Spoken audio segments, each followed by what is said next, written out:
그러니까 예전에 이제 일가족 엽기살인 뭐 그런 것들이 나올 때 심심치 않게 등장했던 살인 동기가 그거였어요.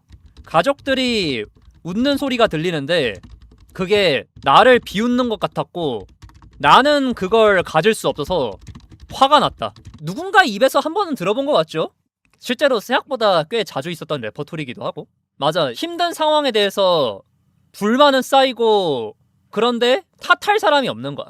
내가 이걸 극복할 수도 없는 거야. 그러니까 이게 점점 이제 인터넷이라는 익명성이 보장되어 있는 커뮤니티를 통해서 표출이 되는 게 아닌가. 왜냐면 예전처럼 이제 오프라인에서 내가 그런 감정들을 표현하면은 이 낙오자가 되기가 너무나도 쉬우니까. 전 세계가 피해망상에 빠지고 있다는 뜻인가요?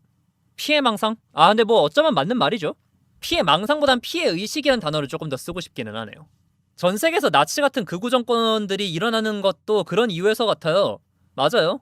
네. 그래서 뭐 지금 요즘 트럼프를 비롯해가지고 어떤 정치적 포퓰리스트들이 득세를 하는 것들에 대해서, 그리고 양극단의 정치인들이 정권을 잡는 것에 대해서 그거를 누군가는 민주주의 한계다 라고 퉁쳐버리기는 하지만 그렇게 간단하게 얘기할 거리는 아닌 것 같기는 해. 맞아요.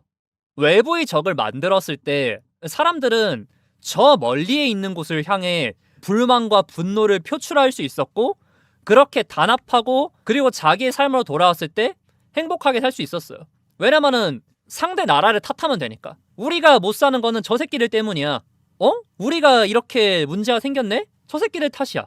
약간 정치 얘기긴 한데 외부의 적이 있어요 라고 하는 순간 얻는 불이익이 있다고 생각하니까 오히려 외부에서 적을 안 찾고 내부에서 찾는 느낌. 사실 그런 게 있거든요. 총이 나오면서부터 살인이 많이 벌어졌다라는 말들이 좀 있습니다. 왜냐면 칼로 사람을 죽이려면 날붙이에 느껴야 되는데 총은 딸깍이면 된다. 이 꼴은 죄책감을 정말 상당 부분 지워준다. 그래서 영화 로드 오브 워에서 그런 얘기들도 나오잖아요. AK-47은 조작이 너무 쉬워서 초등학생도 쏠 수 있고, 그리고 실제로 쏜다. 그리고 오히려 그래서 더 좋다라는 이야기들. 왜냐면은 어린애들이 죄책감 없이 게임하듯이 총 쏘고 다니니까. 그러니까 진짜 피도 눈물도 없는 군대를 만들 수 있는 거지. 그리고 인터넷도 좀 그런 것 같아요. 이제 우리가 오프라인에서 그리고 실제 사회에서 누군가에게 분노를 쏟아내고 나쁜 놈으로 몰려면은 진짜 상당한 용기와 어떤 몰입 그리고 정보 취사 선택이 필요합니다. 왜냐면 무시할 건 무시하고 이놈이 좋은 놈으로 보일 만한 것들을 무시하고 이 사람이 진짜 나쁜 놈이라고 내 스스로도 믿고, 그리고 그것이 이제 보편적으로 받아들이지 않을 수도 있다는 그 두려움을 이겨내야 되죠. 근데 인터넷 익명성이 보장되지. 일단 기본적으로 아무리 뭐 IP 추적이니 어쩌니 하더라도 기본적으로는 찾기가 너무나도 어렵고, 그러다 보니까 책임감이 전혀 없습니다. 실명제 사이트인데도 연예인들 욕하다가 고소당하는 애들이 있는 이유가 뭐야? 왜냐면은 실명제 하는데 일단 기본적으로는 익명이거든. 설마 내가 잡히겠어? 설마 나한테 찾아오겠어? 라는 그 심리적 방패가 있는 거지. 맞아, 페이스북도 그런 거고.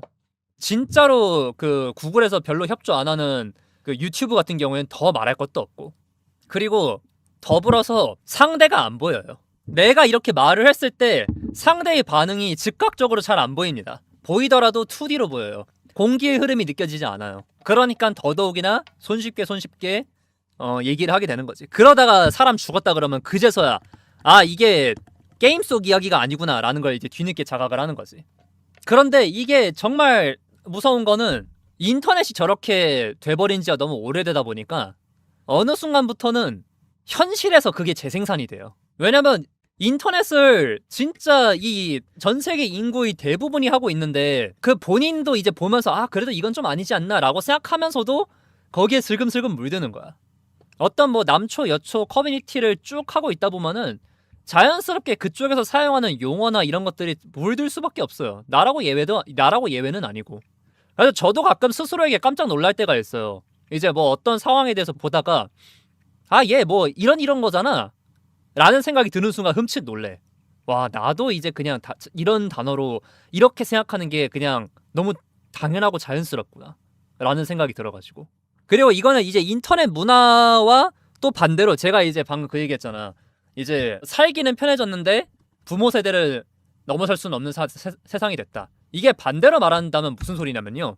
요즘은 사회성이 떨어지고 저렇게 이제 못되게 굴어도 굶어 죽지를 않아요. 그래서 혼자 살려면 혼자 삽니다. 이 꼴은 무슨 소리야? 세상을 왕따 시켜도 생명 유지에 지장이 없다는 소리입니다. 그치? 알바를 하든 뭐를 하든 이러다 보니까 인터넷 문화가 점점 현실로 침투하는 거야. 왜냐면 이게 진짜 사람이 나 혼자라고 느끼면은 내가 잘못됐다라고 느낄 법도 한데, 일단 나 혼자여도 먹고 사는데 지장이 없고 어떻게든 살 수는 있고, 그리고 인터넷의 특성상 알고리즘과 큐레이팅을 통해서 비슷한 사람들끼리 모이고 내 편이 이제 모이기 때문에 지금 내가 만나는 사람 중에서는 나의 진가를 알아주는 사람이 없는 거야. 니들이 뭘 아는데? 좆도 모르는 새끼들이 나를 깎아내리는 것 뿐이야. 봐봐, 내 편 이만큼 있잖아 라고 생각을 하게 되는 거야. 맞아, 비슷한 애들끼리 또 서로 둥가둥가 해주거든. 네가 틀린 게 아니라면서. 맞아요, 말씀 주신 대로 내면의 악을 표출하기에 너무나도 편리한 시대가 되어버렸어요. 그냥 솔직히 말해가지고 보편적으로 사랑받고 사회에 어울리기만 포기하면 얼마든지 정신 승리하면서 살 수 있는 세상이 되어버렸거든. 맞아요. 그런데 이게 지금 맨 앞의 선민의 시까지 돌아오게 됩니다. 그래서 내 인생이 시궁창인 거를 내 탓으로 돌리지 않아도 되고, 그래서 상처받지 않아도 되고, 그리고 내가 나쁜 사람이라고 생각 안 해도 되고, 이러다 보니까 지금 이게 세상이 진짜 쉽게 요약해서 자존감은 낮추는데 자존심은 키우는 메커니즘이 지배를 하는 것 같아요. 맞아요. 그래가지고 사실 AI도 그래서 위험한 거고, 왜냐면은 기본적으로 긍정 편향으로 만들어주니까 나랑 대화하는 거잖아. 계속 그 AI도 나랑 대화하면서 나의 스타일이 이런 것들을 학습을 할 거고, 커뮤 AI 둘 다 둥가둥가 해주는 게 진짜 문제이긴 한 게, 이게 사회나 타인이 잘못이 있어도 결국 내가 타인이나 사회를 바꾸기는 힘들기 때문에 내 문제로 받아들이고 거기서부터 바꿔나가야 되는데, 둥가둥가만 해주면 그냥 거기서 한 걸음도 못 나감. 맞아요. 그리고 제가 자꾸 인터넷을 벗어나려고 몸부림치는 이유기도 하고요. 인터넷은 인터넷이야. 거기 밖에 세상이 있습니다. 인터넷 방송을 하고 있는 입장에서 진짜 웃긴 말이지만. 그래서 참 그래요. 이게 우리는 해당 안 된다는 듯이 또 되게 먼 나라 이야기처럼 이야기를 하고 있지만, 당장 우리 주변의 일이기도 하고 우리 이야기이기도 해요. 언제든 경각심을 가져야 되는 내용들이죠. 그러니까 제가 지금 그런 사람들을 만나면서 제일 안타까운 게 뭐냐면요, 저 사람들도 사실 사랑받고 싶어 한다는 거야. 그래서 이 사람들이 이제 하는 말들 중에 내가 좀 참 기억에 많이 남는 게, 왜 사람들이 나한테만 불친절할까? 왜 사람들이 나한테만 못되게 굴까? 왜 사람들이 쟤한테만 친절하게 대할까? 외롭다. 너무 속상한 거야, 보는데. 그러면서도 이미 이제 좀 제대로 사랑받은 기억이 별로 없다 보니까, 아니면 아예 없다 보니까 이제 사람에 대한 불신은 이미 너무나도 커져 있고, 그나마 조금 마음 열어보려고 하다가 본인 옛날 버릇 나와가지고 다른 사람들한테 상처를 주고 그 사람이랑 관계가 잘 안 되거나 그러면, 에휴, 그래 너도 똑같은 새끼였네. 이 지점이 진짜 좀 골 때립니다. 너도 결국에 다를 거 없는 새끼였어. 너도 똑같은 새끼였어. 하고서 자기가 이제 그 외롭고 고립되어 있는 거를 합리화합니다. 남의 탓이라고. 맞아요. 근데 그러면서도 그렇다고 해서 자기 자신을 사랑하는 것도 아니야. 그러다 보니까, 그러면서도 이제 자기 안에 결핍된 건 있다 보니까 그거를 서로 핥아줄 수 있는 그루밍에 가까운 관계들을 형성하고 거기에 의존하게 됩니다. 여기서부터 이제 굴러가는 악의 순환, 이 지옥의 지옥의 수레바퀴가 그거예요. 저런 그루밍 관계가 해롭다는 걸 인지를 한다 치자.